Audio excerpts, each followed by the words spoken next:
Bon dia a tots. Iniciarem aquesta conferència que porta com nom el Projecte Nacional de Catalunya al segle XXI. En primer lloc, quan aquests joves d'Activa 21 em van comentar si podia fer la presentació del ponent, del senyor Antoni Castells, em vaig plantejar una mica com ho podia enfocar. Si a partir del personatge establíem la situació actual i donàvem entrada a lo que és la conferència, o fins i tot al revés. Finalment he optat per aquest últim camí, en el sentit que a ningú se li escapa que la situació actual és molt singular. Independentment del concepte ideològic inherent en cada un de nosaltres, podem veure que estem amb el que hi ha evidències suficients per suposar i que estem davant del que els economistes, els historiadors, sociòlegs, politòlegs anomenen una cruïlla històrica. Una cruïlla històrica que penso que es pot definir des de dues dimensions. Una dimensió de tipus més intangible, no corpòria, basada en sentiments, en sentit de pertinença, i una altra dimensió més tangible, més corpòria, basada en conceptes econòmics. Tothom ha sentit parlar una mica del que és la crisi econòmica, l'estat del benestar, distribució fiscal, balances fiscals, etc. Sigui el que sigui, aquest procés en el que vivim actualment s'acabarà tenint dues coses molt clares. Per un costat tindrà conseqüències i per un altre tindrà resultats. En aquest sentit, podem definir que hi ha una certesa històrica definida al llarg dels últims anys, una certesa històrica actual, present i futura, que és el compromís del catalanisme polític envers el procés d'integració europea. Això és incontestable, però sí que podem observar que s'han incorporat noves variables al discurs, al context de la situació, i possiblement requerim d'una actualització del que és el catalanisme polític i un intent clar de construir un projecte nacional que sigui eminentment de caire aglutinador. Donat aquest context, considerem que una de les persones a Catalunya amb més autoritat per tractar d'aquests temes és el senyor Castells, el ponent d'avui en dia, tant des d'un punt de vista polític com econòmic, nacional i fins i tot europeu. Partim de la idea que el senyor Castells combina dos dimensions. Una és domina el concepte teòric, dogmàtic, del que és la doctrina política i econòmica, però al mateix temps va tenir temps o ha tingut experiència pràctica per poder aplicar-lo. Una vegada definit el context, podem centrar-nos una mica en la persona.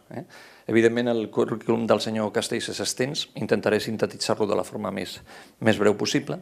El senyor Castells neix a Catalunya, a Barcelona, l'any 1950, és doctor en Economia per la Universitat de Barcelona, catedràtic d'Hisenda Pública per la Universitat de Barcelona, va ser professor visitant de la Johns Hopkins University a Baltimore l'any 1993, director del Centre d'Estudis Econòmics de Barcelona fins al novembre de l'any 2003. Va ser l'any 2000, al desembre del 2003, quan forma part del primer govern tripartit de Catalunya de la mà de Pasqual Maragall i ocupa la Conselleria d'Economia i Finances, càrrec que renova amb el cap de govern següent, que va ser el senyor José Montilla. El senyor Castells és especialista en temes d'hisenda autonòmica i local, és especialista en temes d'economia regional i d'economia de l'estat del benestar, conceptes tots que tenen molta cabuda en la situació en què vivim. A part d'això, ha ocupat altres càrrecs d'interès, intentaré sintetitzar-los. Ha estat membre de la Sindicatura de Comptes de la Generalitat de Catalunya, membre de la part catalana de la Comissió Mixta de Valoració Estat-Generalitat, ha estat, evidentment, en diverses ocasions diputat al Parlament de Catalunya pel Partit dels Socialistes de Catalunya i membre espanyol del Tribunal de Comptes Europeu. Actualment es dedica pràcticament a la docència, a la recerca, i dirigeix un grup d'opinió i reflexió sobre temes d'economia política. Bé, jo crec que ha sigut una mica sintètic, però defineix per una banda el context i per una altra vegada la persona. Li donaré pas al senyor Castells i exposarà la seva conferència. Moltes gràcies. Posteriorment farem el col·loqui. Gràcies.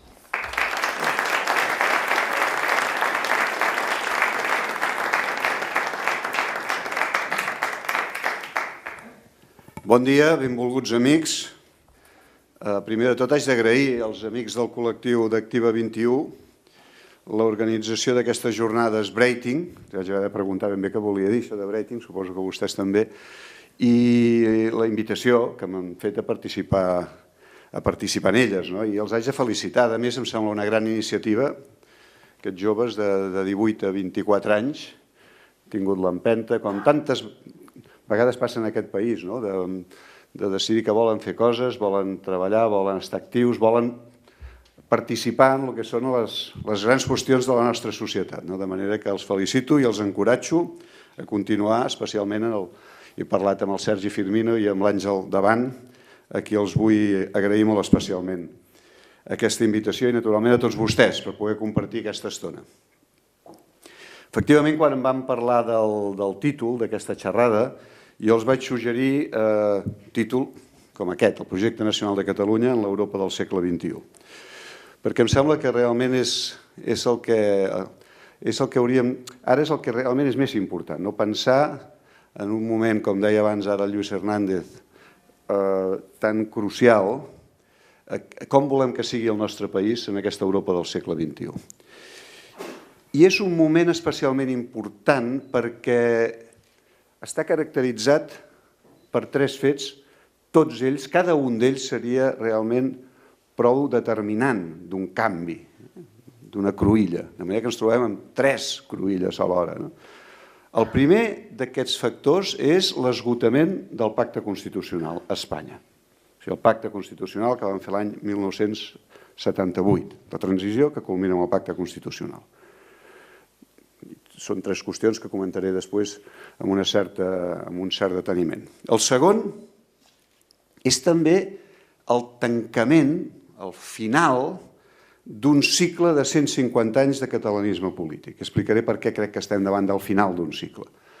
Els 150 anys que comencen, de fet, quan el catalanisme polític es formula com un projecte polític transversal, a finals de la segona meitat, finals del segle XIX fins ara, el tombant del segle XIX al segle XX. I finalment, el tercer element molt i molt important és el procés de construcció política europea. L'avanç, que jo crec que és un avanç que va en una direcció determinada, amb dificultats, amb complexitats, amb contradiccions, amb moments de desesper, perquè no acabem de fer el que caldria, però que va en aquesta direcció, que va començar després de la Segona Guerra Mundial i que jo crec que hauria de culminar, almenys durant el segle XXI, m'agradaria que fos durant la primera meitat, fins i tot el primer terç, amb la integració política europea. Tot això ens obliga, ens interpel·la respecte a una qüestió molt essencial, que és el que ha estat l'agenda bàsica del catalanisme polític, fins a quin punt ha canviat, com l'hem de repensar i com això ens ha d'ajudar, és fonamental per construir un nou projecte nacional. O el projecte nacional de Catalunya en aquests inicis del segle XXI. Parlava d'aquests 3 factors. El primer deia l'esgotament del pacte constitucional del 1978. Des del meu punt de vista, el procés estatutari, el procés que vam viure, fins i tot aquests joves tan joves que ens han convocat i que han organitzat aquestes jornades, ara estava pensant, no? Que el procés estatutari comença el 2004, fa 10 anys. Estem parlant de nois que tenen de 18 a 24 anys, de manera que els més joves d'ells tenien 8 anys. No és que no se'n recordin del pacte constitucional, és que no se'n recorden possiblement ni del principi del procés estatutari. Doncs el procés estatutari, que arranca amb la constitució del primer tripartit i condueix a l'aprovació de l'Estatut pel Parlament de Catalunya l'any 2005, la seva aprovació en referèndum l'any 2006, el recurs al Constitucional, i després, amb la sentència del Constitucional l'any 2010, juny del 2010, jo crec que es suposa l'eclosió, el trencament d'aquest pacte constitucional. El pacte constitucional, el pacte que es fa quan es fa la transició, l'any 78, per mi, des del punt de vista del que és la integració de Catalunya a Espanya, o diguem-ho d'una manera més genèrica encara, l'articulació de Catalunya amb Espanya, el pacte constitucional significa una doble afirmació i una doble renúncia. La doble afirmació és el compromís de la democràcia espanyola amb el reconeixement de l'autogovern i de la personalitat nacional de Catalunya i el compromís de l'autogovern català sentit com a nació, el que és la Catalunya autònoma, que se sent nació, amb la democràcia espanyola. Suposa aquest doble compromís. I a la vegada una doble renúncia. La renúncia dels partits catalanistes que fan aquest pacte constitucional a la independència i la renúncia de l'estat espanyol a reconstruir per una altra via el vell estat unitari, centralista, a Madrid, impregnat de nacionalisme espanyol per tot arreu. Suposa això, el pacte constitucional, per aquells que el fan, el fem, els que ja teníem 25 anys, 30 anys en aquell moment. Suposava exactament això. És fruit d'un procés de confluència entre els catalanistes, els partits que estan al corrent central del catalanisme en aquell moment, Convergència Democràtica, el PSC, el PSUC, de confluència d'aquests partits amb les forces democràtiques espanyoles, amb els quals s'estableix una complicitat, una entesa de fons. L'entesa, la complicitat que fan possible la lluita contra un enemic comú, que era el franquisme. I el dir hem de fer una cosa nova. Hem de fer possible una Espanya en la que Catalunya finalment hi trobi el lloc per poder assolir les seves aspiracions nacionals. Jo crec que aquest és el compromís bàsic del pacte constitucional. Per això dic que és un doble compromís i una doble renúncia. El corrent central del catalanisme, el que el fa, de fet, implícitament, renuncia a la independència. I a Espanya, els que fan el pacte constitucional, implícitament, renuncien a tornar a introduir a Espanya el vell, tradicional, permanent, estat unitari, centralista, i afegeixo sempre, impregnat de nacionalisme espanyol per tot arreu. És a dir, incapaç de reconèixer la personalitat de l'altre i de respectar-la. Això és per mi el pacte constitucional. Aquest pacte és possible perquè hi ha corrents de fons, com deia, que conflueixen en aquell moment. Els corrents de fons a Catalunya i a l'Espanya democràtica van en la mateixa direcció.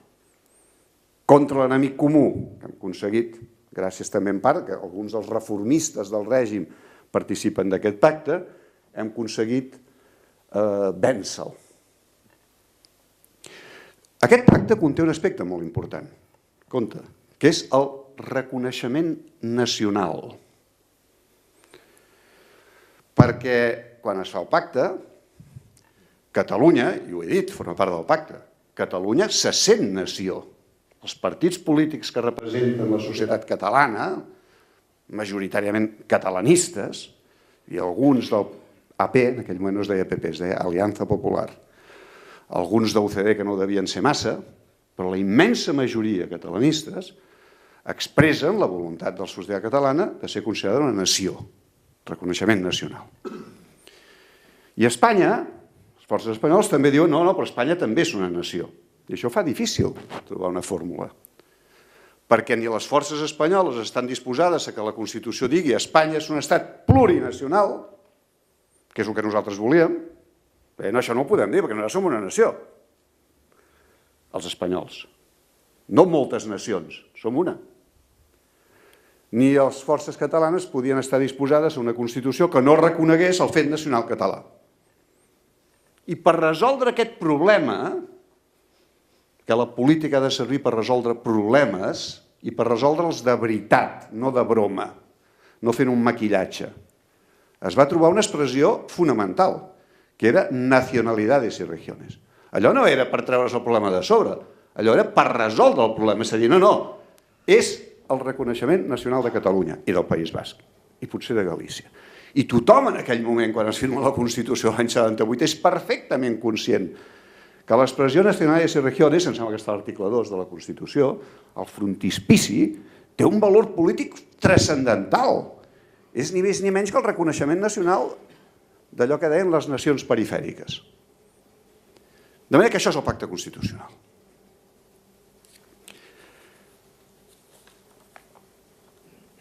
Aquest pacte constitucional, des del meu punt de vista, ara quan comencem a mirar enrere, ara que ha explotat, que ha saltat pels aires, que s'ha trencat, jo crec que podem dir que aquest pacte constitucional comença realment a esquerdar-se seriosament a finals dels 90, el mandat Aznar. I ja no diguem quan l'Aznar té majoria absoluta a primers dels 2000. Comença a esquerdar-se seriosament perquè, com passen sempre les coses, perquè comencen a aparèixer corrents de fons. Corrents de fons que en aquell moment potser no captem prou bé. Costa captar els corrents de fons abans que emergeixin a la superfície, sempre costa. Però ja comença a passar. Comencen a aparèixer corrents de fons divergents. Així com abans he dit, el pacte va ser possible perquè hi havia corrents confluents, podria dir convergents amb tota tranquil·litat, però diria de confluència, és veritat, de convergència, no de Convergència i Unió, sinó de convergència, ja m'enteneu, en la qual també hi havia Convergència i Unió, esclar. Primer Convergència sola i després Convergència i Unió, perquè ja sabeu que primer van anar separats Convergència i Unió. Doncs, així com en aquell moment, l'any 78, hi havia corrents de confluència, a partir dels 90 comencen a haver-hi corrents de divergència, de separació. A Espanya, assombrosament, comença a instal·lar-se la idea això de les autonomies no va ni amb rodes. Hem de redreçar-ho. Aquí ens hem passat no sé quan. Dic assombrosament perquè si jo fos espanyol d'allà, ho dic per si jo fos castellà o andalús o valencià o extremeny, la meva reflexió seria la contrària. Seria dir, escolti'm, és que Espanya mai ha anat tan bé com quan ha tingut autonomies. Mai havíem crescut tant, havíem fet l'estat del benestar, sobretot havíem entrat a Europa, ens havíem modernitzat. Mai, però no, ells van arribar a la conclusió contrària. S'anava instal·lant la idea de fons, el corrent de fons. Això de les autonomies ha de ser un parèntesi històric. I això era perceptible, ja a finals dels 90, primers dels 2000, jo me'n recordo haver fet alguna conferència a Madrid i dir, jo no us puc entendre, sí que ho entenc, però per entendre-ho has de dir, pesa tant i tant el nacionalisme espanyol que quan el poses en aquest plat de la balança pesa més el nacionalisme espanyol que tota l'evidència que demostra que Espanya ha anat molt millor quan hi ha hagut autonomies. Perquè al final de tot arribeu a la conclusió això és un desastre. No puede ser, aquí cada uno hace lo que quiere, tal. Bueno, ja ho sabeu, no? Què us haig d'explicar? Però Espanya es va instal·lar en aquesta idea i a Catalunya la idea contrària. A Catalunya la idea amb Espanya no hi ha res a fer. Ho hem intentat, ho hem tractat de fer, però no constantment. Segueix sortint aquella Espanya de sempre. L'Espanya que tot és Madrid, que confon Espanya amb Madrid, que quan fem qualsevol cosa amb el tema de la llengua ens el recorre, que et fa sentir l'hostilitat permanentment. Es van instal·lant aquests dos corrents a partir d'aquells moments. De moment són corrents de fons. Compte, si mirem amb més detall, segurament la cosa ve de més lluny. Segurament ningú està exempt de culpabilitat. Jo crec que realment les llavors que fan possible que això passin se sembren ja en els anys 80. El govern del Felipe González i del senyor Alfonso Guerra. Alguna cosa hi tenien que veure també. I hi tenien que veure perquè en el moment en què, i són ells els que ho fan, en el que s'instal·la el cafè para todos, alguna cosa de la que havien volgut fer amb el pacte constitucional es trenca. El pacte constitucional no era el cafè per a tots. I no ho era, no perquè no tothom tingui dret a prendre cafè, sinó simplement perquè el pacte constitucional era capaç de veure que la realitat ens deia que no tots eren igual ni tenien les mismes aspiracions nacionals, simplement. I per això es va dir nacionalidades i regiones.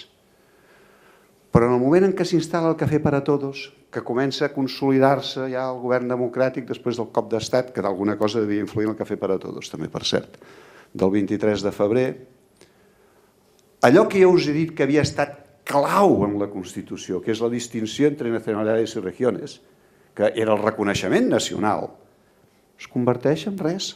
No té cap traducció política. Vostès pregunten, escolti'm, i això que diu l'article 2 tan important que hi ha nacionalidades i regiones, després s'ha traduït políticament en alguna cosa? Ha tingut alguna virtualitat política? No, cap. Per algú comença ja a anar malament en aquell moment. De manera que alguna cosa comença a anar malament en aquell moment, comencen a aparèixer corrents de fons finals dels 90, primers dels 2000, i aleshores el procés estatutari, i jo crec que és l'emergència a la superfície d'aquests corrents de fons. El procés estatutari el que fa és fer sortir la superfície fins a quin punt aquests corrents de fons que eren divergents ja ens estan mostrant que el pacte constitucional s'està trencant. Sobretot, jo crec, perquè el procés estatutari té molts aspectes, en parlaré. El procés estatutari va ser un procés tortuós, difícil, i jo que el vaig viure molt directament, molt desafortunat, amb moltes coses, ple d'errors. Però el procés estatutari expressava la voluntat de la societat catalana d'oferir a Espanya una fórmula d'articulació de Catalunya a Espanya, no d'anar-se'n, i que a la vegada servís per transformar tota Espanya. Això era el procés estatutari. Finalment. Tots els errors que es vulguin, però era això. I el que va desvetllar, i jo crec que és el que va fer tan mal, el que va fer que es veiés que realment el pacte constitucional estava molt i molt ferit de mort, el que va desvetllar va ser l'evidència de que amb quina facilitat des de la resta d'Espanya es podien encendre fogueres d'animadversió contra Catalunya. Es podien dir les barbaritats que es volgués contra Catalunya i això prenia com si fos un foc en un bosc sec enmig de l'estiu. Quina facilitat! Amb quina facilitat aquell terreny que ens semblava que s'havia anat estovant després de 30 anys de Constitució, de fer les coses bé, de Pujol i González i no sé què, resulta que estava sec, i que només fent així, amb una xispa, s'encenia de nou. Amb quina facilitat es podia insultar, ofendre a Catalunya i no passava res. No hi havia cap institució de l'Estat que digués nois, pareu al carro. I amb quina facilitat alguns s'hi dedicaven amb un entusiasme digne de millor causa, sobretot el PP, i els altres se complexaven i no eren capaços de dir no, tot això que esteu dient de Catalunya, ni parlar-ne. Catalunya insolidària, però de què si és la que més paga? No. Jo crec que això és el que va fer realment mal. El procés estatutari ens va fer sortir a la superfície una realitat que era una realitat que ens pensàvem que havia anat quedant-s'ho morta, enterrada. I era, com us diria, l'existència d'un clima anticatalà molt fort i que es podia estendre amb molta facilitat. El procés estatutari jo crec que realment és l'emergència a la superfície d'aquests corrents de fons. Corrents de fons existien, estaven més o menys tapats i el procés estatutari els fa sortir a la superfície. I això és molt definitiu. És a dir, això fa molt difícil ja recomposar les coses. No, és que va ser la sentència. Jo crec que la sentència va ser el certificat de defunció, sincerament. La sentència no és el detonant. La sentència és el detonant de tot el que va passar. Desgraciadament, crec que el cadàver ja estava allà. I aleshores va venir la sentència i va dir, sí senyor, està mort. Què? El pacte constitucional està mort. El pacte constitucional ha desaparegut. I ha desaparegut perquè ha desaparegut per una raó, perquè el propi Tribunal Constitucional, fixeu-vos, el pacte constitucional, esclar, el propi Tribunal Constitucional, que és el que té la missió d'interpretar la Constitució, diu que el pacte d'autogovern de Catalunya amb Espanya no val. El propi Tribunal Constitucional. L'Estatut és dues coses, és un text jurídic i un pacte polític. Són les dues coses. El text jurídic, alguns poden dir que va quedar molt alterat i altres poden dir que va quedar poc alterat. Això és menor. Jo crec que va quedar bastant alterat per la sentència. És a dir, va modificar aspectes essencials. Però en tot cas, el que és important és que el pacte polític que havia fet Catalunya i les institucions de l'Estat, per cert, es diu de vegades, és que el Tribunal Constitucional no pot fer tirar endarrere el que vam aprovar en referèndum als catalans. No el que vam aprovar en referèndum als catalans, el que van aprovar les Corts Espanyoles, recordem-ho. L'Estatut que sotmet a referèndum no és el que surt del Parlament de Catalunya. És el que després les forces polítiques catalanes pacten amb les Corts Espanyoles i l'aproven les Corts Espanyoles. És aquest. I aquest és el que sometem a referèndum. I el pacte que fem, els que l'apoyem en aquell moment, alguns no el van apoyar, i Esquerra no el va apoyar. Però els que l'apoyem, el pacte que fem és dir nosaltres recomanarem als ciutadans que diguin que sí, malgrat que s'ha retallat, perquè l'hem pactat. Després d'haver negociat i haver modificat el que va sortir del Parlament, nosaltres recomanem als ciutadans que sí. I els ciutadans voten que sí. I és després d'això, després d'haver-se compromès a apoyar-lo, que diuen no, ara saps que ara serà menys del que t'havia dit.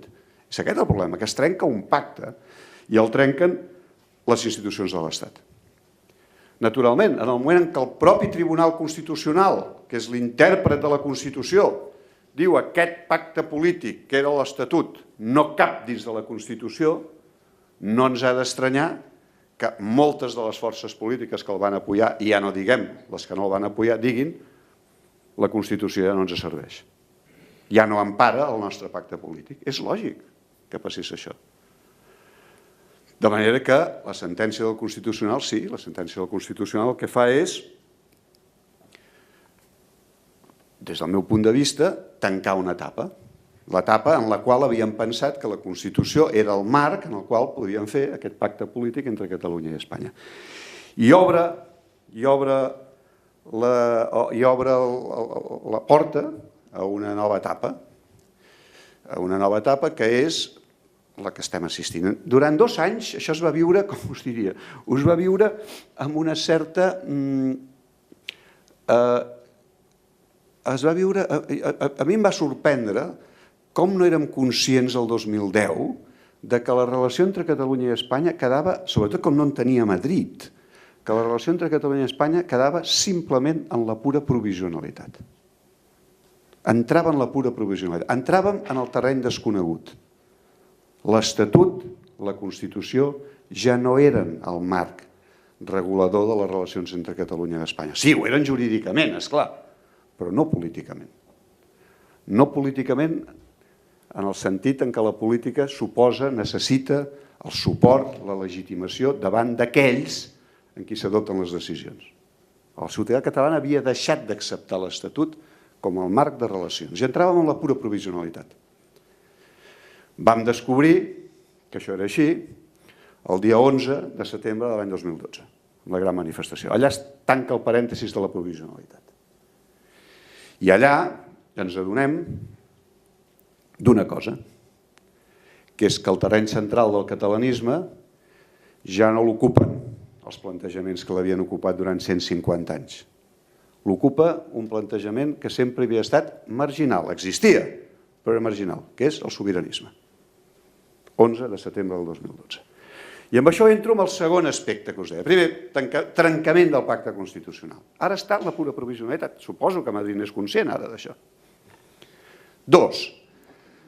Deia, esgotament final d'un cicle de 150 anys de catalanisme polític. El fracàs del procés estatutari representa, des del meu punt de vista, el que havien estat els plantejaments bàsics, representa, la culminació, però també l'esgotament, al final, del que havien estat els objectius bàsics del catalanisme polític durant 150 anys. Mireu, el catalanisme polític sorgeix a finals del segle XIX, finals bastant mitjans finals, perquè ens podem remuntar, ara ho farem, no? A finals mitjans del segle XIX. I té 2 objectius bàsics. Que ens quedi clar, el catalanisme polític té 2 objectius bàsics. Un, reconeixement nacional i poder polític per Catalunya. Autogovern per poder decidir nosaltres les polítiques que ens fan falta. 2, tan important com el primer, liderar la transformació de l'estat espanyol. Les 2 coses. El catalanisme polític no es desentén de l'estat espanyol. El corrent central no demana la independència, no hi ha res a fer amb això, ens en volem anar. No. Diu, volem canviar-ho. Des del primer dia. El corrent central és aquest. Naturalment que sempre hi ha posicions independentistes, és clar qui són. I legítimament. Però siguem conscients que aquest és el corrent central del catalanisme polític quan sorgeix a finals mitjans del segle XIX fins al trencament del pacte constitucional. té els dos objectius. Canviar l'estat espanyol perquè aquella antigualla impresentable de l'estat borbònic, de la monarquia borbònica de la Isabel II, no servia pels interessos d'una societat industrial, burgesa, obrera, més avançada, com era la catalana. Simplement no era capaç de fer el que necessitava, que eren carreteres, línies de telègrafos, escoles de formació professional i unes institucions polítiques que fossin capaces d'integrar el conflicte social, no només reprimir-lo. No era capaç. I això es veu amb tot. Aneu repassant la història. Als anys 50, hi ha un llibret meravellós del Josep Fontana que es diu La dècada liberal, als anys 50, ho explica amb tota mena de detall. Ja ho veus clarament. I en part, la nostra societat va fent allò que l'Estat no fa. Substitueix escoles de formació. Mira, la mancomunitat, amb un no res, és capaç de fer tot allò. Més tard, ja, el 1910. Aquests són els dos grans objectius del catalanisme polític. No es desentén mai el catalanisme polític de l'estat espanyol, al revés, el vol canviar. Només cal que repassem. Mireu, si voleu, la primera república, què volien fer? Una Espanya federal? Dels 4, aquella república va durar 9 mesos, que va ser un desastre, dels 4 presidents, 2 catalans, Estanislau Figueres i en Pi Margall. 2 dels 4. No està mal per desentendre's d'Espanya. Si voleu tirar més endarrere, el Prim, qui acaba amb la monarquia borbònica? Senyor Prim. Per què acaba? Perquè pensa que allà no va enlloc. I es dedica a buscar algun rei que pugui ser més o menys presentable per fer una monarquia parlamentària i acaba trobant l'Amadeu de Savoia. Llegiu discursos del Prim a les Corts dels anys 50 i si no et diuen que és del Prim diries això és algun radical total català que està en el Parlament ara. Ara, el Prim era independentista, evidentment que no. Per cert, el Prim, l'únic primer ministre català que hi ha hagut des de fa 150 anys. Ja veieu com va acabar, el van matar. I quan diuen, no, si Catalunya ens l'estimem molt, és la primera d'Espanya, és un primus inter pares, dius, home, doncs us sembla tan normal que la primus inter pares en 150 anys, la més forta econòmicament, la més no sé què, no hi hagi hagut ni un primer ministre? I l'únic que hi ha hagut el van matar? Però seguim, no? Cambó no intenta canviar Espanya? Vamos, i tant. La República.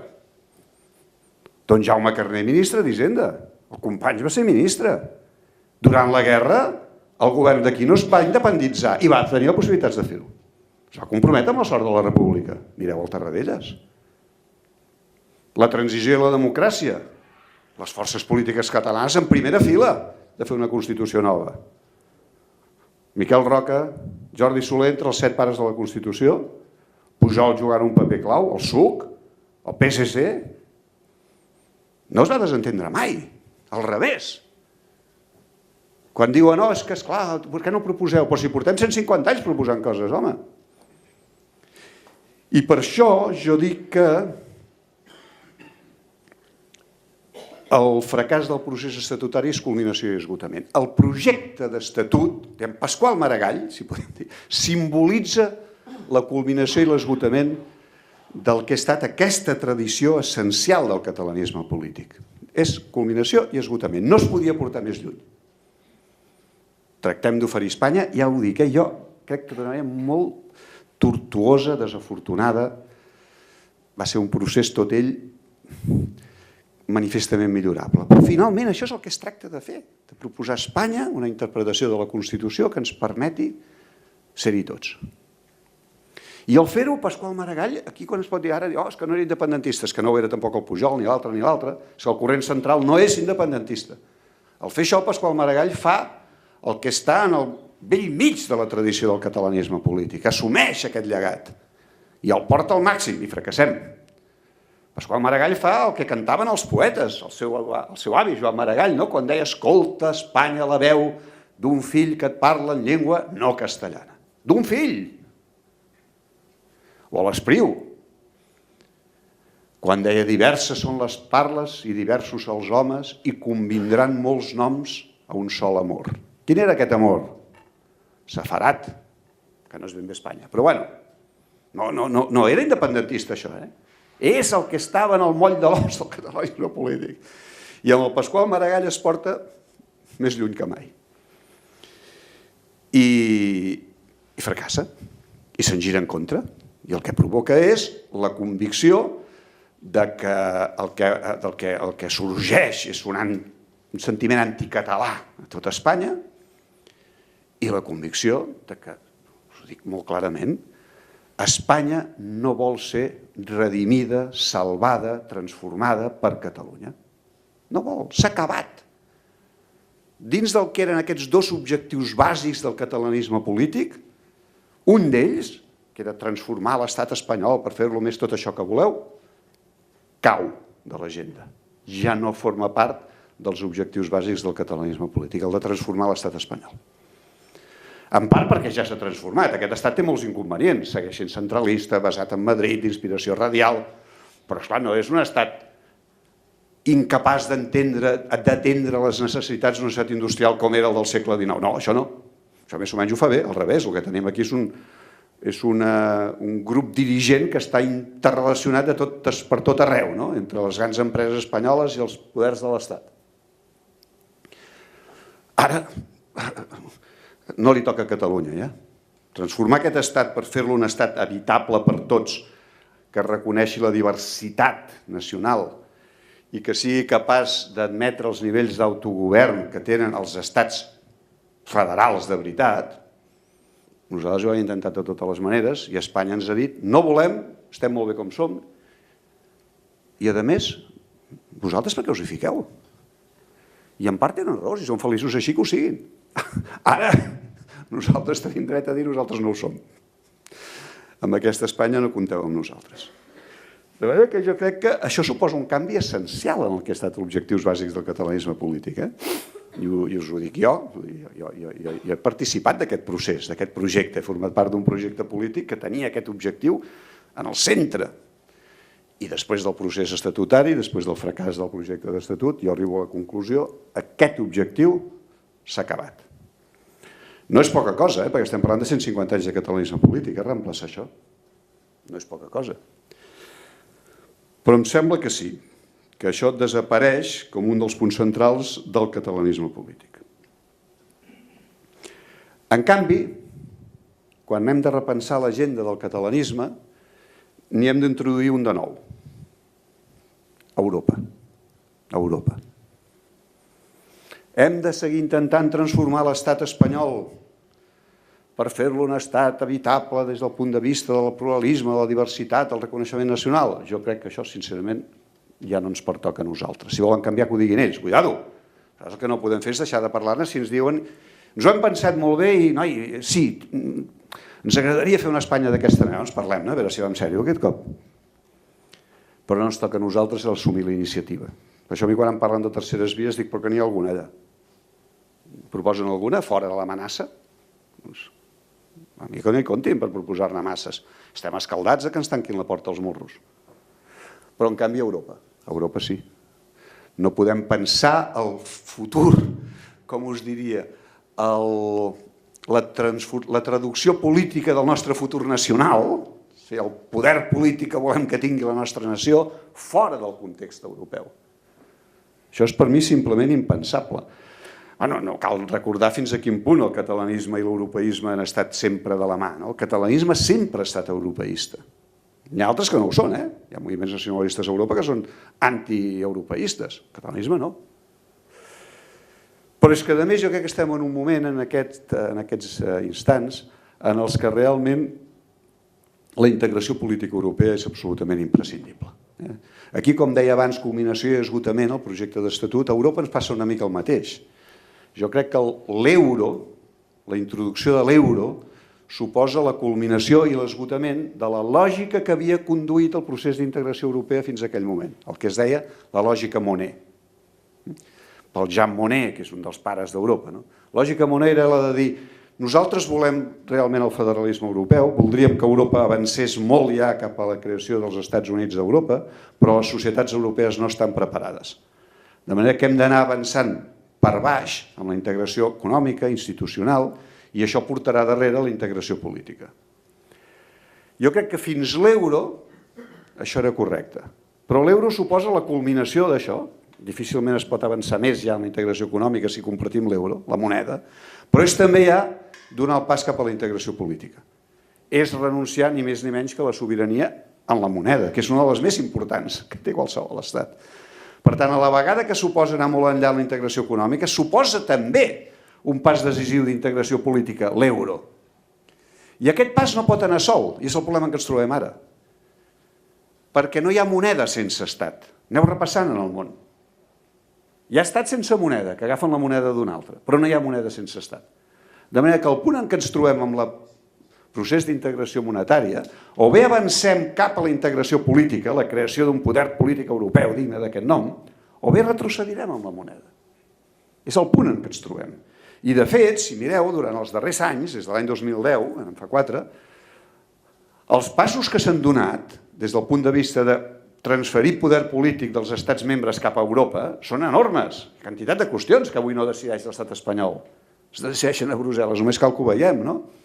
Ara, fins ara aquests passos s'han donat cap a instàncies intergovernamentals. No s'han donat cap al que seria un govern comú europeu elegit democràticament, sinó cap al Consell de la Unió integrat per tots els estats que formen la Unió, especialment a la zona euro. I jo crec que si això és una estació intermitja per avançar de veritat cap a la construcció política d'Europa, és acceptable. Si es pretén que sigui l'estació d'arribada, jo crec que és insostenible. Per moltes raons. Primera, perquè quan es produeix el desplaçament de poder cap a una instància intergovernamental, on el que hi ha són tots els governs dels estats, zona euro, hi ha una inevitable jerarquització entre governs, entre estats. Si uns manen més que altres. I això és molt difícilment acceptable. Estem anant cap a allò contra el que ens havíem previngut tants i tants, que és cap a l'Europa alemana, no l'Alemanya europea. I això és dolentíssim. I la història ens ha dit que cada vegada que Alemanya ha volgut fer una Europa alemana ha acabat amb catàstrofe.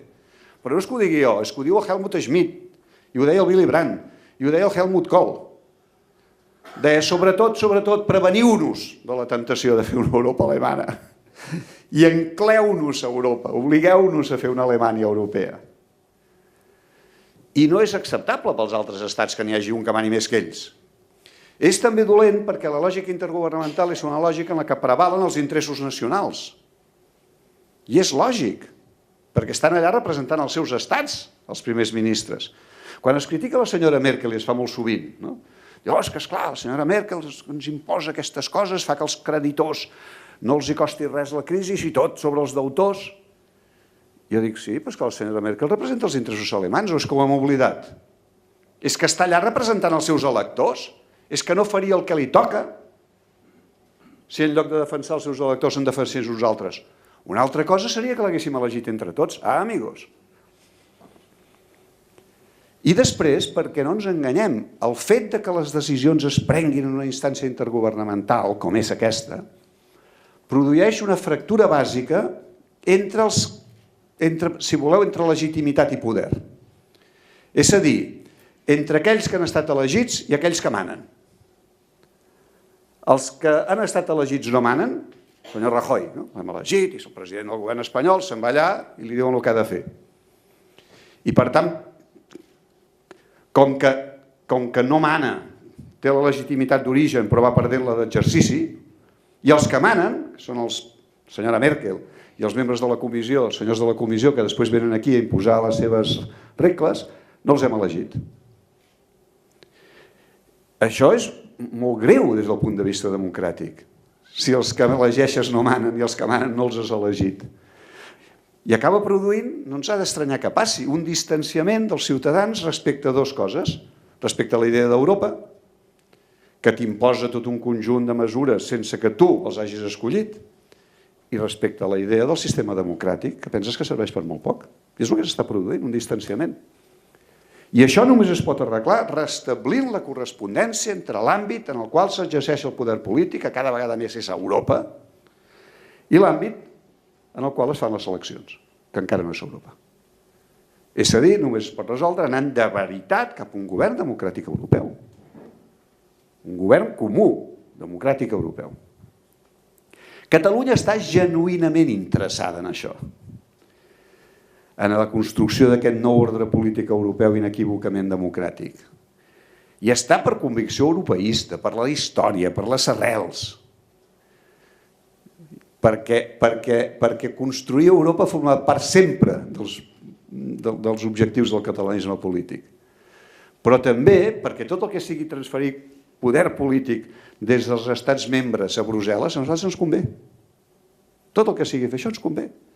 Tot el que sigui menys poder a Madrid i més a Brussel·les, on cal signar.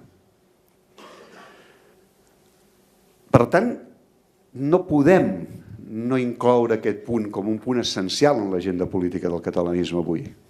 És un punt essencial. No podem parlar de la construcció política del nostre futur nacional sense referir-nos a aquest horitzó europeu. I el nostre compromís inequívoc, el del catalanisme, en la construcció política d'Europa. Ara, si ho fem, siguem conscients també que això ens obliga a revisar algunes de les qüestions essencials que estan sobre la taula. Revisar-les, a plantejar-les en una nova dimensió. I quan parlem d'independència, és una independència limitada, en tot cas. Ja entenc el que volem dir tots, no?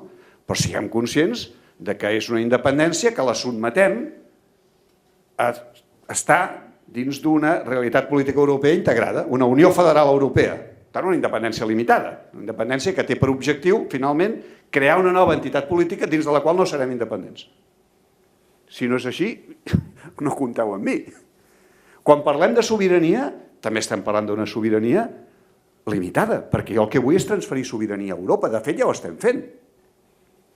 De fet, només som realment sobirans si ho som a aquest nivell. Això ho deia l'expresident de la República Federal Alemanya, Johannes Rau, que va ser el primer dels anys 2000. Ell deia, davant de les reaccions moltes vegades tancades dels estats nacionals, deia, Europa és la resposta i no la causa a la pèrdua de sobirania dels estats. I és exacte.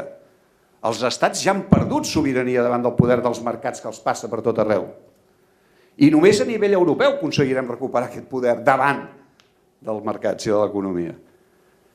De manera que per tenir sobirania en parlem de compartir, n'hem de ser conscients. De forma que això també ens obliga a repensar com volem construir aquest projecte nacional de futur. I amb això acabaré. Jo crec que estem en un moment crucial en el qual cal repensar el projecte bàsic del catalanisme. D'aquells dos punts inicials, un manté la vigència, poder polític per Catalunya, reconeixement nacional, inqüestionable. L'altre ha canviat radicalment, que és l'intent de liderar la transformació de l'estat espanyol. Jo crec que en aquest punt és Espanya qui ha de parlar. És Espanya que ha de dir si té alguna cosa a oferir o no. Fora de continuar amb el mateix, o fora de l'amenaça, o fora de la profecia de catàstrofe. Hi ha un nou punt que és Europa.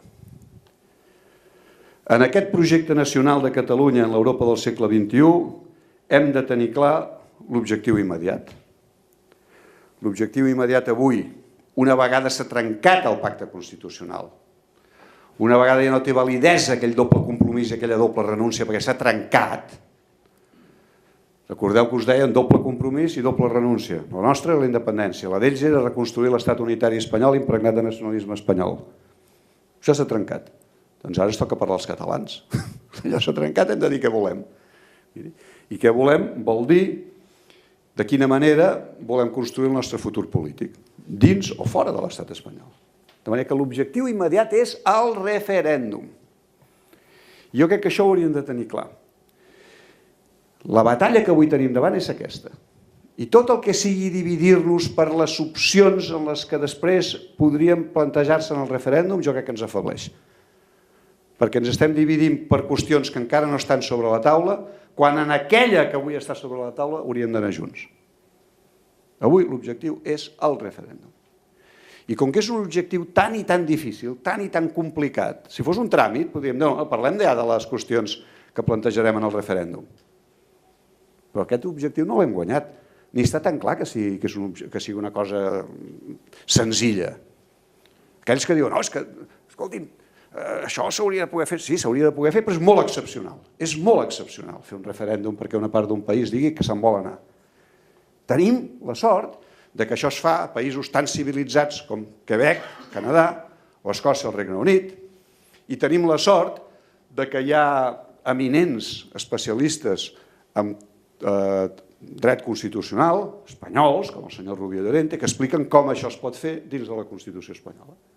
Doncs ens hem de concentrar en aquest objectiu, no dividir-nos entre nosaltres, no cometre errors i tractar de guanyar la batalla per fer possible el referèndum. És evident, si el referèndum fos avui, demà, l'única pregunta que tindria sentit seria independència sí o no. Això és evident, perquè no hi ha cap altra alternativa sobre la taula. I també està clar que tots aquells, com jo mateix, que pensem que la situació actual és insostenible, doncs jo estaria per la independència. I quan diuen independència sí o no, jo dic depèn de l'alternativa. L'alternativa és continuar com fins ara, independència. L'alternativa és el federalisme que es treuen de la màniga aquells que no hi han cregut mai i que et diuen que el federalisme es basa en la igualtat, la cohesió territorial i la solidaritat. És a dir, home, llavors compreu un bon estat jacobí i us anirà fabulosament bé. Clar, per què voleu la independència? Ai, el federalisme. Doncs la independència. Ara, si l'alternativa és un pacte bilateral d'autogovern de Catalunya dins d'Espanya, haig de dir, primera, aquest pacte no l'hem d'oferir nosaltres. Nosaltres portem 150 anys oferint coses, ja veieu com està l'assumpte. L'ha d'oferir Espanya. A dir, Espanya si té alguna cosa més suggerent a oferir que l'amenaça o la profecia de catàstrofe. I segon, aleshores dependria dels continguts, que no hauríem de parlar, naturalment, i dependria dels continguts del pacte i de les garanties del seu compliment. Així és com ho veig jo, de les dues coses. Sabent, us ho haig de dir, que pel que fa a les garanties de compliment de pactes per part de l'estat espanyol soc profundament escèptic. La meva experiència. De manera que aquí o tens garanties realment, no és el moment d'entrar-hi ara, però tinc alguna idea, que són molt i molt sòlides, o la meva opinió seria no us les creieu, que ja me'ls conec. Però bueno, seria una qüestió de parlar-ne. Però ara el que toca és el referèndum i guanyar la batalla del referèndum. Fer les coses de tal manera que l'estat espanyol no tingui més remei que seure's a negociar la celebració d'un referèndum.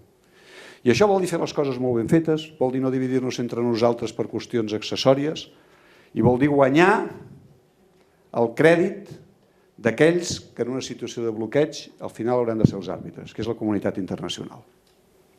Jo crec que serà aquell que cometi menys errors, que faci menys precipitacions, que doni menys passes en fals, el que acabarà aconseguint que la comunitat internacional digui sí, escolti'm, això que estan plantejant aquests és perfectament raonable, o que digui no, perquè, escolti'm, ja es veu que tot això es planteja d'una forma que només acabarà fent que perjudicar-nos a tots. És el moment en què estem. Jo crec que en aquest moment hem de ser capaços de treballar per aquests objectius immediats, però també de mirar molt enllà. De mirar molt enllà repensant el projecte nacional de Catalunya, vol dir de quina forma aquesta nació en busca de poder polític és capaç avui de formular aquest projecte, quins són els objectius, quins són els components d'aquest poder polític, veient que estem davant del final d'un cicle. No és una qüestió menor, penseu que quan aquest cicle comença hi ha molt pensament polític darrere que fa possible. De fet, hem viscut d'aquest projecte polític durant 150 anys. Ara ens trobem davant del repte de repensar-lo. No és un repte menor. Fa falta treballar-hi a fons. Jo sóc dels que penso que no hi ha acció política sense pensament polític. No vol dir intel·lectuals tancats en un... No, pensament polític. L'acció política sense pensament polític es transforma o bé en una acció política doctrinària, basada en receptes de catecisme, o bé en pur tacticisme i oportunisme. No és capaç de mirar més enllà. I un país necessita més que això. De manera que, ja veieu, he volgut fer-vos algunes reflexions a propòsit d'una qüestió que precisament en aquest moment, en la que es tanquen, en la que hi ha tantes cruïlles, com deia abans el Lluís Hernández, fa més necessari que mai que refermem els nostres compromisos en el país i que treballem a fons. Moltes gràcies.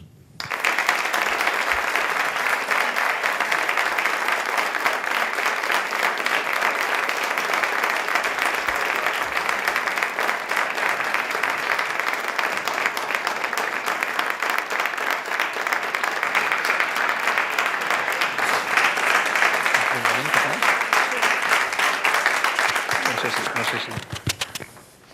Gràcies. Molt bé. Que seguim.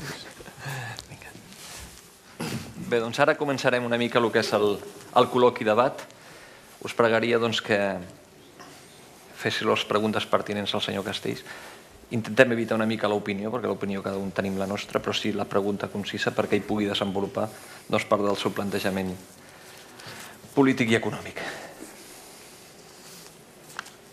Primera pregunta.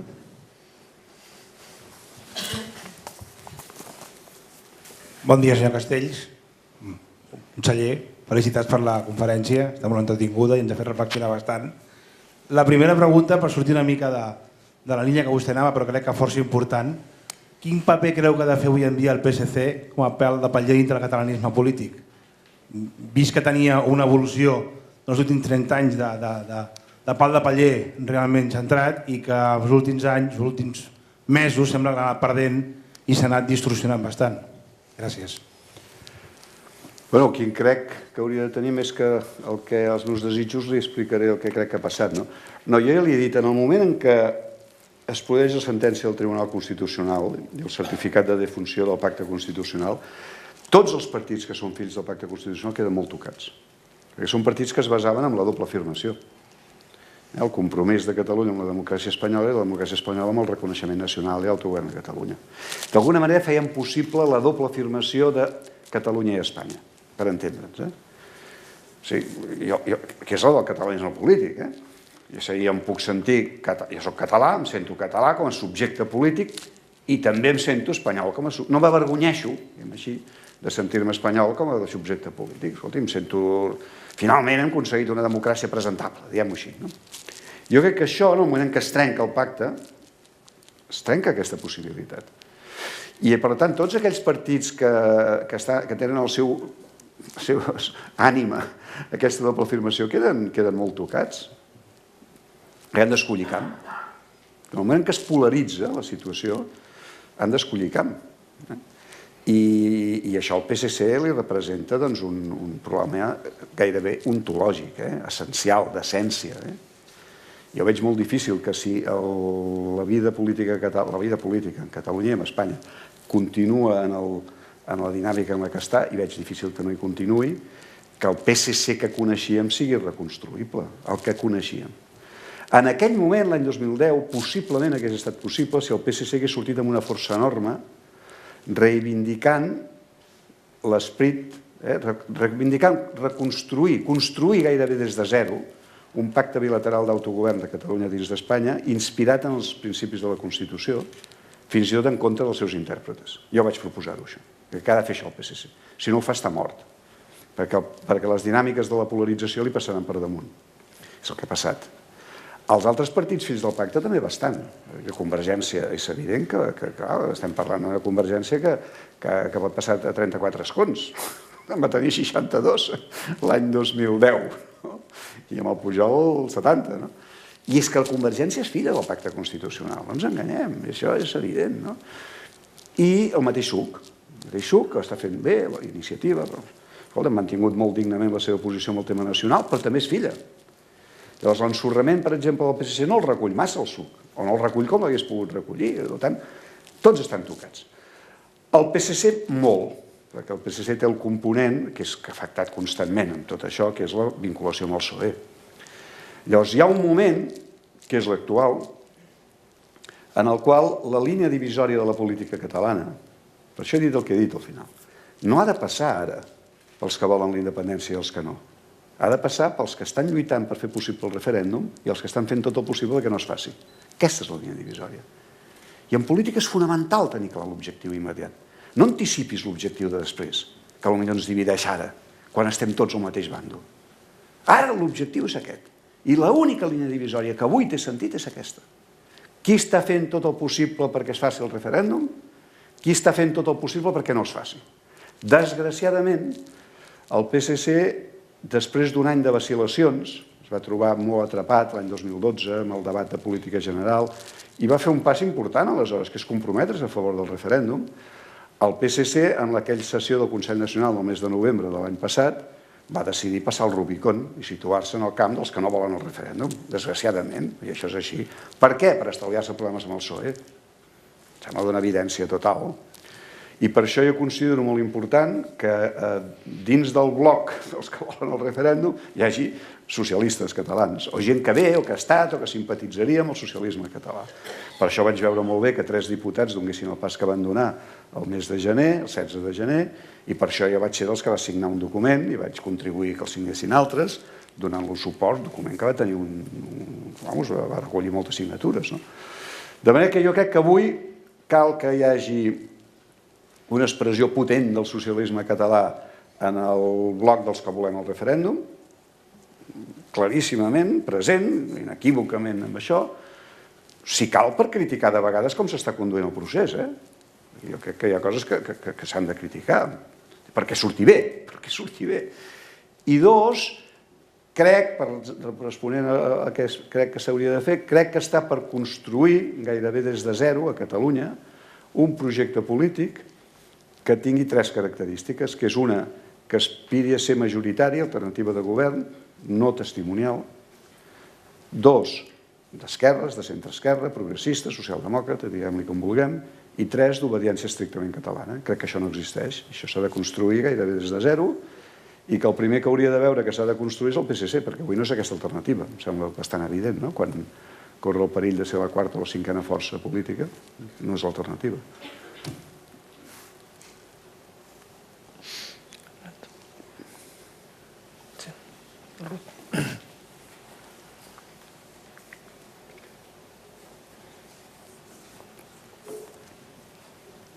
El micro? Teniu micro? Bon dia a tothom. Jo, senyor Castells, li volia plantejar... Aquí se m'han plantejat moltes qüestions, cosa que agraeixo amb aquest col·loqui, perquè realment jo soc una de les ciutadanes que tinc molts de dubtes en aquest procés.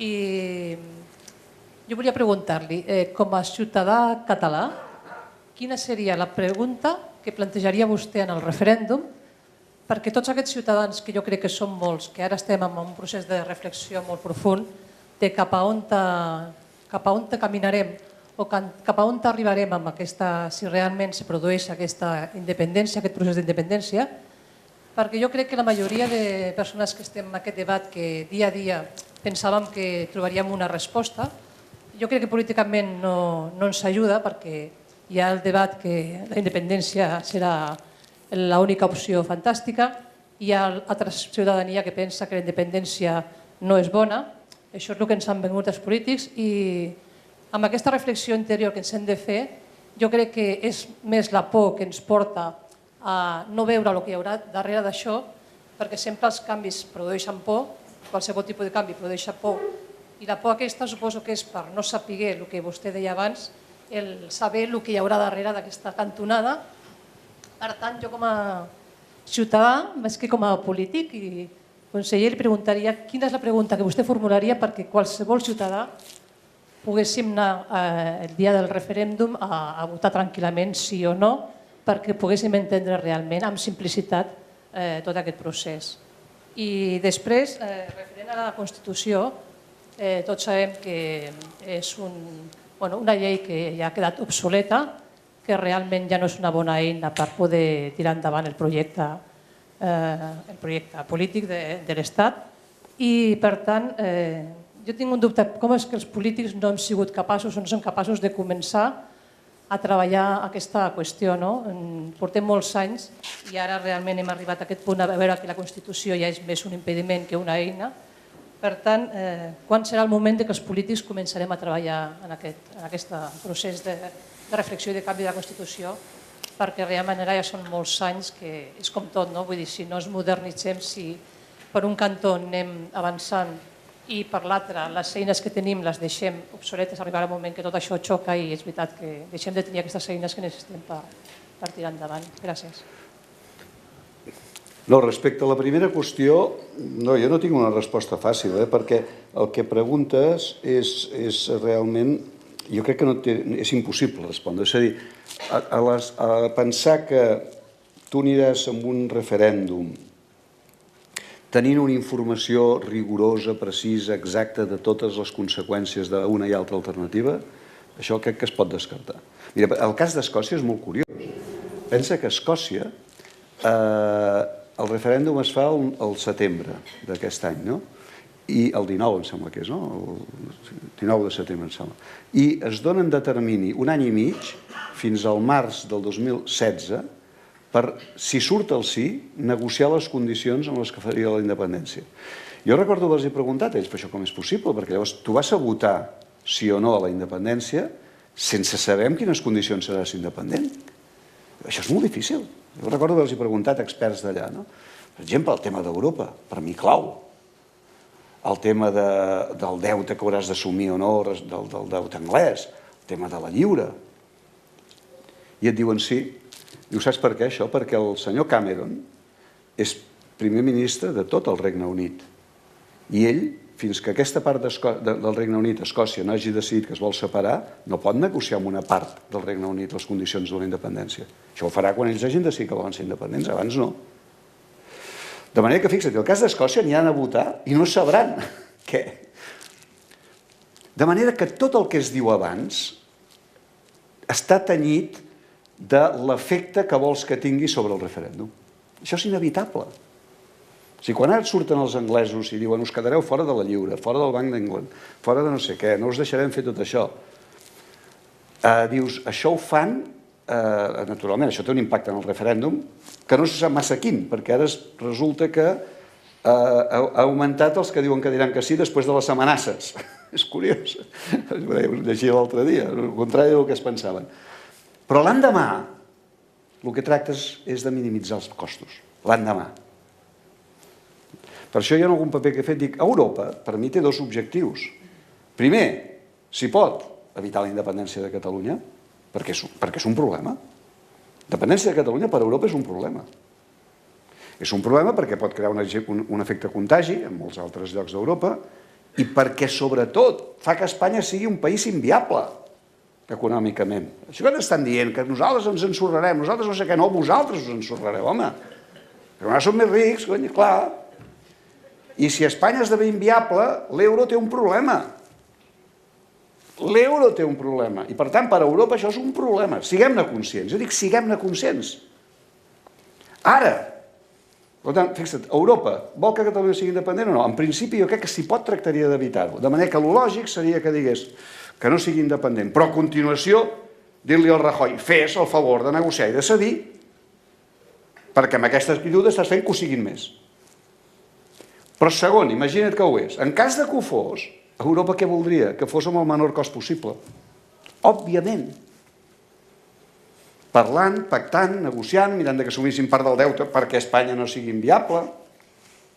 I aquí et passa una mica el mateix. De manera que tot el que és els plantejaments, els debats, tot això que hi ha abans, estan inevitablement tenyits no del rigor amb el que tu valores les coses, sinó d'allò que tu vols que passi en el referèndum. És que és així, ens agradi o no. Per un costat i per l'altre, per cert. Pel nostre, de vegades excessivament. I de vegades es minimitzen els costos que podria tenir a la independència. Per exemple, jo soc dels que crec que no ens podríem permetre en cap cas quedar fora de l'euro i de la Unió Europea. No ens ho podem permetre. Però aquesta no és una qüestió menor. És una qüestió molt important. Pregunta. Home, depèn, esclar. En aquests moments, també aquí la pròpia lògica del procés condiciona la pregunta. O sigui, en aquests moments, si amb un rapte d'inspiració divina demà el senyor Rajoy digués vinga, feu el referèndum. L'única pregunta és independència sí o no, perquè no hi ha altra alternativa sobre la taula que jo sàpiga. I que no comptin amb nosaltres per proposar-la. Ens diguin que no. Si és avui independència sí o no, no pot ser altra. El que jo et dic és, jo no puc descartar que en el pols per fer el referèndum, que és difícil, complicat, molt excepcional, si en si mateix és un objectiu polític, perquè aconseguir fer el referèndum és el reconeixement de que tu decideixes per tu mateix, encara que no sigui sobre independència sí o no, fixa-t'hi, Potser aquesta vegada no ho serà, però ja s'ha obert la porta a que jo puc decidir. Jo no puc descartar que en el pols pel referèndum i davant del vertigen de que guanyi el sí, l'estat espanyol digui, ui, cuidado, potser ara hem de passar de l'amenaça i del no sé què, o faria alguna cosa, tu. Jo no puc descartar això. Aleshores, si això es produís, doncs jo crec que les institucions catalanes no poden fer més que dir, bueno, a veure què ens dieu, mireu-m'ho i negociem. Llavors, la meva posició en aquest cas seria, jo estaria disposat a acceptar un pacte bilateral d'autogovern de Catalunya dins d'Espanya en funció de dos elements, els seus continguts i les garanties del seu compliment. I com que ja me'ls conec, per mi l'única garantia del seu compliment és tenir la clau de la casa, és a dir, poder-me'n anar si no compleixen. És a dir, incloure el dret a poder-me'n anar. De manera que podries fer un referèndum no sobre independència sí o no, sinó sobre aquest pacte bilateral sí o no, però que el pacte incluís el dret a poder-me'n anar si tu no compleixes. Per dir-ho clarament, o sigui, jo no m'enfio que ara em diguin no, escolta, vull que visquis amb nos, cosa que no estan dient de moment t'estan amenaçant, estan amenaçant de moment, no t'estan oferint res. També molt propi d'aquesta concepció d'Espanya, molt propi. De moment, figura que jo me'n vull anar, que no estic ben vells, i en lloc de tractar de seduir-nos, ens matxaquen cada dia. Bé, doncs escolti, sap que hi ha més raons per anar-me, no sé. Però bueno, ells ho veuen d'una altra manera. Però diuen, no vull que te'n vagis de casa, no vull que te'n vagis. Potser arribarem a aquesta fase, de moment no hi som, No vull que te'n vagis. Escolta, mira, saps què? M'ho he pensat bé, i el vàter el podràs fer servir tot el dia, no només de 2 a 4 a la matinada. Dius, home, mira, ja és algo. I el saló i a la tele també, podràs veure'l cada dia. A partir de les 7 de la tarda t'ho deixaré veure, no només el dijous de 5 a 6 com fins ara. Bueno.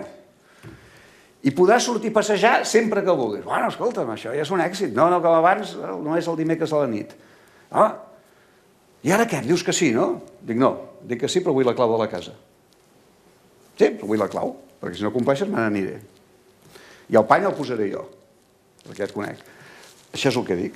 Per tant, ara mateix la pregunta, doncs això, ara jo puc descartar que en el curs d'aquest procés això passi? Jo no ho puc descartar. Jo no ho puc descartar perquè crec que davant del vertigen de la independència potser hi ha algun espanyol sensat que diu, cuidado, i que a part de recordar-nos els morts dels Balcans se li acut alguna altra cosa, i potser doncs Europa també, Europa diu, escolta'm, mira, una Catalunya independent ens crea un problema bastant gros, de manera que fes el favor de cedir. Fes el favor de cedir. No ho puc descartar. I en aquest cas la pregunta no seria independència sí o no, esclar.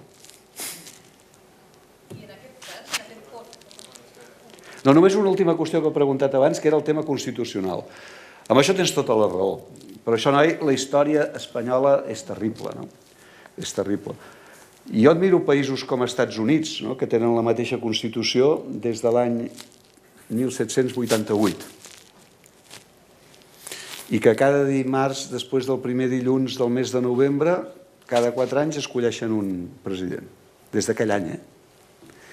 I han anat introduint esmenes, algunes molt importants, totes el Bill of Rights, Carta de Drets, perquè la Constitució seguís sent la mateixa. És la mateixa però és diferent perquè han introduït esmenes. I aguanta. Jo admiro aquells països, si alguna cosa és admirable és la continuïtat institucional. Les institucions són realment l'essència d'un país, són els que li donen força i la continuïtat de les institucions. Ara, Espanya no, Espanya és un país cíclic, Espanya és un país que fa una gran Constitució, tots entusiasmats, llavors les institucions es comencen a podrir, totes, i arriba un moment que estan tan podrides que ja no es pot reformar res, has de tirar la casa dalt a baix. Llavors la gent diu, fora, cremem-la, la Constitució la cremem i en fem una altra de nova. Espanya és un país que té cicles. Fa la Constitució, s'acaba, esgotada, no serveix res. L'has de cremar i fem una altra de nova i tornem a començar. Espanya és així.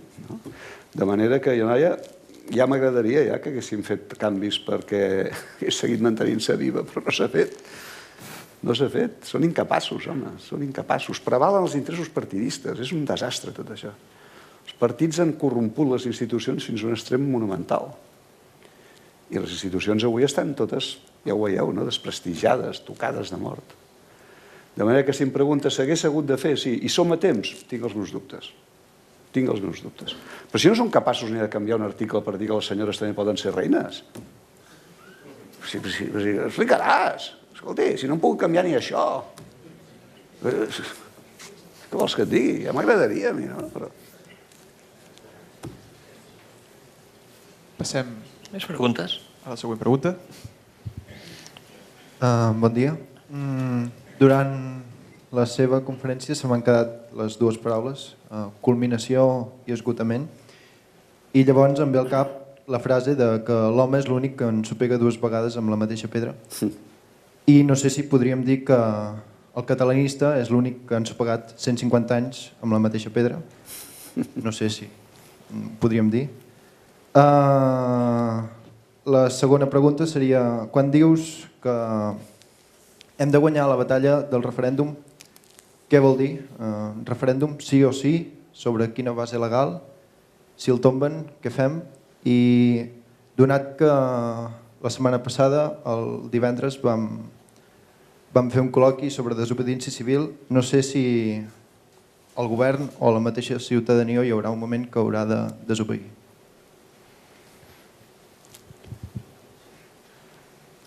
La primera qüestió, ensopegat. És gent molt valuosa, gent molt patriota, gent d'un gran nivell, la que durant tots aquests 150 anys ha estat representant el corrent central del catalanisme polític. Jo no crec que es pugui dir que hem errat fins a aquest punt, no? Assumint el llegat de tots ells. No, jo crec que el balanç és positiu. El balanç és el balanç d'una demostració com et diria, de voluntat de ser, allò que el Vicenç Vives deia, deia, tots els pobles tenen una característica típica, i els catalans és la voluntat de ser, doncs mira, ens la tenim, i de compromís amb Espanya. És a dir, quan ara et diuen això, dius, escolti, perdoni'm, em sembla que a nosaltres està ben acreditat, no? Amb totes les dificultats, això és veritat, això quan el Calà Zamora li va dir en el Cambó allò que no podia ser la vegada el Bismarck de Catalunya, perdó, el Bismarck d'Espanya i el Bolívar de Catalunya. Bismarck era el canciller de Prússia, que unifica Alemanya sota Prússia. Sota no, en Prússia. I el Bolívar, esclar, fa la independència respecte a l'imperi espanyol. I ell li diu, home, és que vostè hi ha aquesta ambigüetat. I no queda clar si realment vostè el que vol és construir una... Que és el problema de voler els dos objectius. Escolti, si vostè mana a Espanya, què farà? Estarà mirant per Espanya o per Catalunya? I ell ho reconeix, el Cambó. El Cambó, en un moment als anys 30, quan intenten encara que Alfonso XIII accepti una monarquia parlamentària, cosa que no accepta, el Santiago Alba li diu, escolti, hem de fer això, una monarquia parlamentària, i vostè ha de ser el primer ministre. I ell diu, jo no podré ser el primer ministre d'Espanya mentre segueixi pendiente el problema català. Que ell diu, que hi haurà dubtes de per què estic treballant, quin senyor serveixo.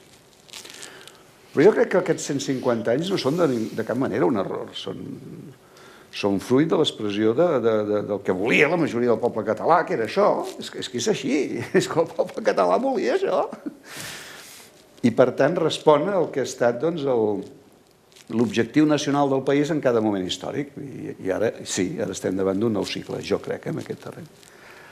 La qüestió de la desobediència civil... No, jo crec que ens hem de concentrar en l'objectiu del referèndum, no cometre errors, fer les coses ben fetes, i no donar pretextos als altres per poder guanyar la batalla, simplement. Crec que només guanyarem aquesta batalla si som capaços de guanyar-la davant de la... Si som capaços d'evitar que l'àrbitre en la situació de bloqueig siguin les institucions de l'Estat i, en canvi, siguin les comunitats internacionals. I que això acabarà aquí, perquè no pot acabar en cap altre lloc. Llavors hem de saber fer les coses ben fetes per guanyar aquesta batalla. Desobediència civil, mira, depèn. És com la qüestió de les declaracions unilaterals. Jo crec que en general la via unilateral és un error. O sigui, quan hi ha un conflicte, el conflicte es pot negociar, es pot resoldre de dues maneres, o per la força o negociant. Nosaltres per la força fins ara no n'hem guanyat cap. I no tenim... Els altres sí, l'han guanyat gairebé sempre. El que passa és que aquesta vegada jo crec que no podran utilitzar la força que utilitzaven tradicionalment per guanyar-lo. Espero. Estic convençut que no poden. De manera que s'ha de guanyar negociant. I fins i tot la independència l'has de guanyar negociant. Negociant no vol dir sense la pressió social, sense mobilitzacions, sense tot això, naturalment. Declaracions unilaterals. És que tu has de fer les coses de tal manera que l'altre no tingui més remei que negociar. I és això, no t'has de fixar altre objectiu que aquest. Haig de fer... és que no vol, ja ho sé que no vol res mai. I només negociarà quan el cost de no fer-ho li resulti insuportable. És així, i has de portar les coses a aquest punt. Ah, que això vol més paciència del que alguns tenen, noi? Doncs sí, és que amb la impaciència potser perdrem la batalla. Ja n'hem perdut masses. O sigui, quan venen curves millor no accelerar massa. Què vols que et digui? Jo ho veig així. Ara, alguns tenen un entusiasme per l'acceleració permanent, doncs mira, que accelerin a veure què passa al final. Declaracions unilaterals, depèn. Depèn. O sigui, jo crec que declaracions unilaterals s'ha d'anar molt en compte. Tenen sentit per mi en dos casos. Un, que suposi un salt qualitatiu en la mobilització social. Llavors sí. Declaració unilateral i l'endemà, doncs, per exemple, amb temes fiscal. Tu dius, jo soc independent i l'endemà tot segueix igual, malament. Ara, l'endemà resulta que, fixa't el que et dic, no el 80%, el 30% dels ciutadans catalans paguen els impostos on tu els hi dius. És una qüestió a considerar. Però si tu fas la declaració unilateral i només el 0,5% ho fa, anem en compte, Anem en compte, perquè serà un retrocés.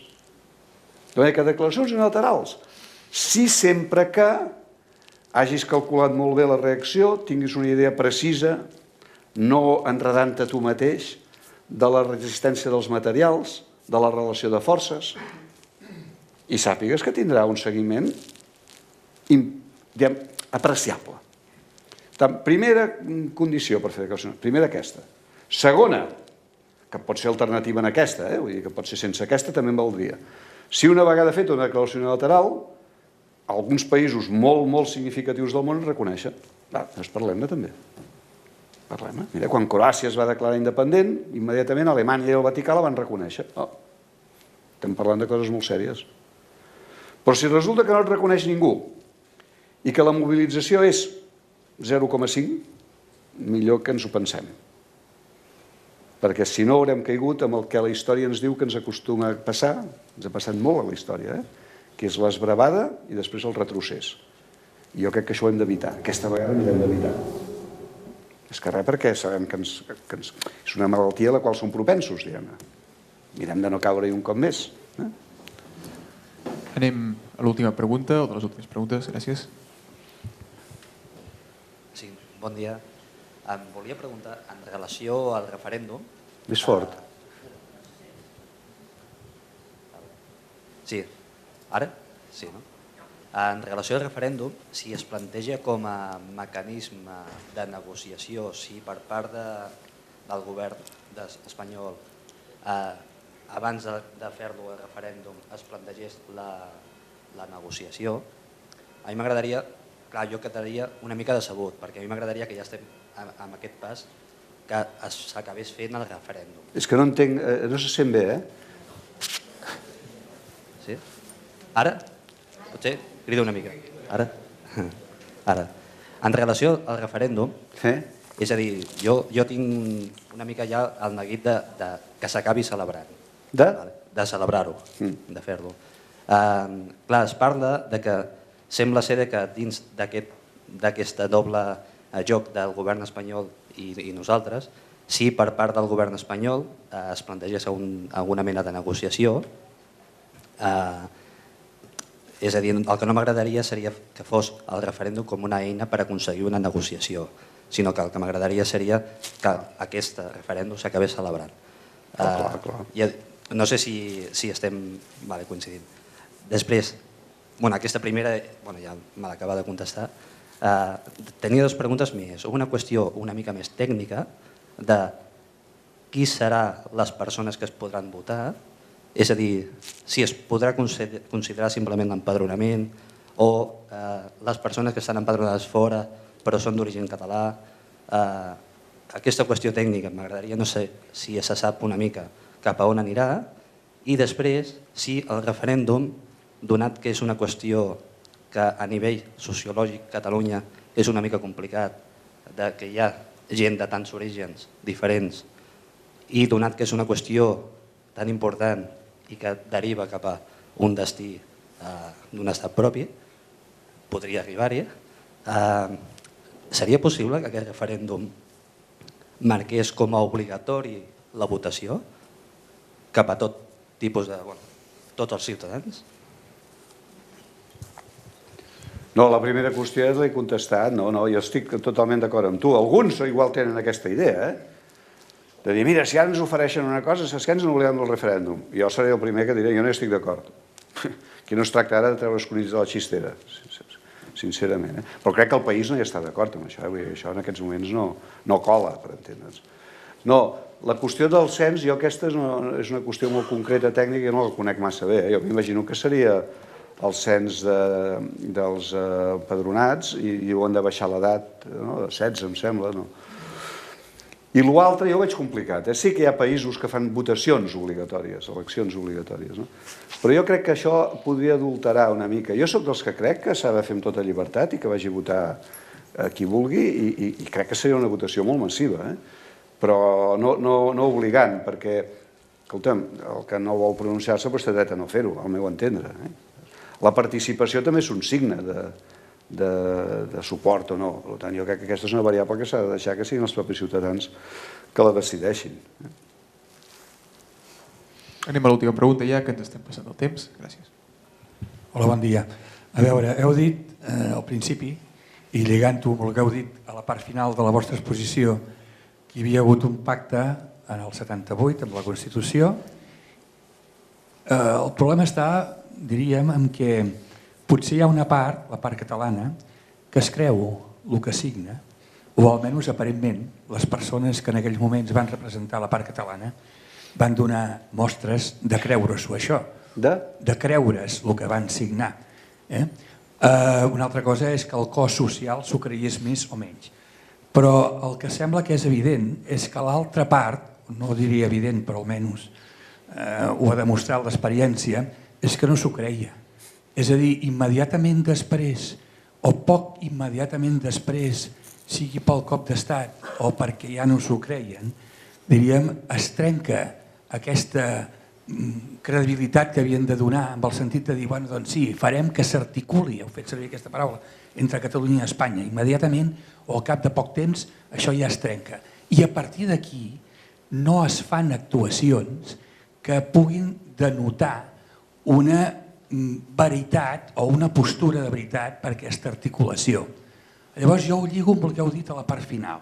La part final dieu, s'ha trencat el procés i una alternativa que hi pugui haver-hi en aquest sentit és la de que o bé les coses han de continuar com ara, o bé la independència, o bé aquesta tercera via, que és la de tenir la clau de la casa. Si no hi he entès malament, heu dit això. Però llavors faig la mateixa reflexió que havia passat abans. És a dir, el cos social espanyol, el cos polític espanyol, està en una situació com perquè pugui tenir credibilitat, encara que signés aquesta assignació de la clau de la casa o de la coassignació d'aquesta coclau de la casa, diguem-ho així, encara que signés això, té credibilitat aquesta postura i des d'una altra perspectiva és la de dir, des del punt de vista de Catalunya, en tot cas, ens pot servir, si és que s'optés per aquesta via que heu dit de la coclau de la casa, ens pot servir no abandonant la perspectiva d'una altra alternativa futura? Aquesta és la pregunta, en tot cas, o aquesta és la consideració. No, molt breu, perquè coincideixo bàsicament amb el que ha dit. Jo crec que en el moment en què es fa la transició i la Constitució, sí que hi ha la voluntat per part de les forces democràtiques espanyoles de resoldre el problema català i basc, que bàsicament hi és. El que no hi ha en aquell moment en el cap de ningú, em sembla, quan es firma la Constitució, és la idea que allò seran 17 comunitats, al revés. O sigui, allà més es pensa una solució per resoldre els problemes de Catalunya i el País Basc. Això es comença a espatllar, jo crec, amb el Café para Todos del Clavero, Arévalo, i dels socialistes andalusos, que fan aquell referèndum i que allò jo crec que és l'inici de l'aigualiment del que representa el terme nacionalitats. Espanya en aquell moment s'ho creia. Jo crec que l'Espanya del 78-79 és molt contradictori tot, perquè encara hi ha la pervivència d'uns sectors socials, d'una sociologia franquista, molt evident, però també de gent que està il·lusionada amb una nova democràcia, que té admiració per Catalunya. Els demòcrates espanyols, el Lluís Llach i el Serrat i el Raimon, no? És el moment de la complicitat, en el fons, per part dels sectors més antifranquistes, més progressistes, més demòcrates. Després sí, després ressorgeix això que està tan instal·lat a l'ànima castellana. Que és castellà, això és tan admirable per altres coses, no? Però l'ànima castellana és profundament... Li costa molt acceptar la diversitat. L'altre l'accepta si el fa seu, si l'assimila. Té una dificultat gran per l'acceptació de la diversitat. Ara, no, a veure, ja dic, jo he dit, no es pot descartar que passi. Veient les coses, les probabilitats que passi les veig reduïdes. El que no hem de fer és nosaltres oferir-ho. Ja hem esgotat, aquest és un capítol passat. El que Catalunya ofereix transformar Espanya. Escolti'm, no. Diguin vostès si es volen transformar. Ara, es pot excloure? No. És massa probable que passi? No sé si molt, però no es pot descartar aquesta probabilitat. Llavors, si passa, voldrà dir que efectivament Espanya està disposada a posar això sobre la taula. Llavors, he dit, cuidado, si ofereixen un pacte, jo seria molt exigent. Molt! I per mi no hi ha pacte sense garanties del seu compliment. Això sí que ho he descobert. Els pactes valen la força que tens per fer-los complir. I amb l'estat espanyol, així que poden, se n'obliden del pacte.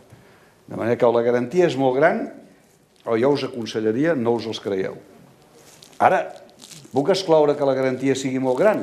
No, doncs si ho és, escolti'm, és que també hi ha Europa. És que el factor europeu és important aquí, El factor europeu és molt important. Perquè Europa sí que li pot dir, no, noi, tu has de cedir amb això, Millor una Catalunya amb la qual reconeixem el dret que pot fer un referèndum per anar-se'n que no una Espanya insolvent, noi. No ho sé. Soc escèptic, sí, fortament escèptic. Però com que penso que qualsevol sortida s'ha de negociar, això s'haurà de negociar, també la independència. També la independència. L'hauràs de negociar i pactar.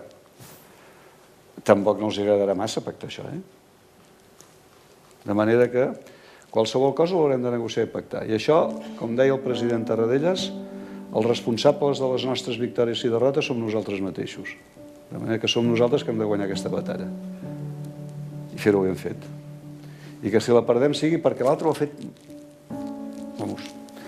Realment ha utilitzat totes les artimalles i ens ha acabat guanyant. No que nosaltres hem començat el partit amb 3 gols en pròpia porta. Molt bé, merci.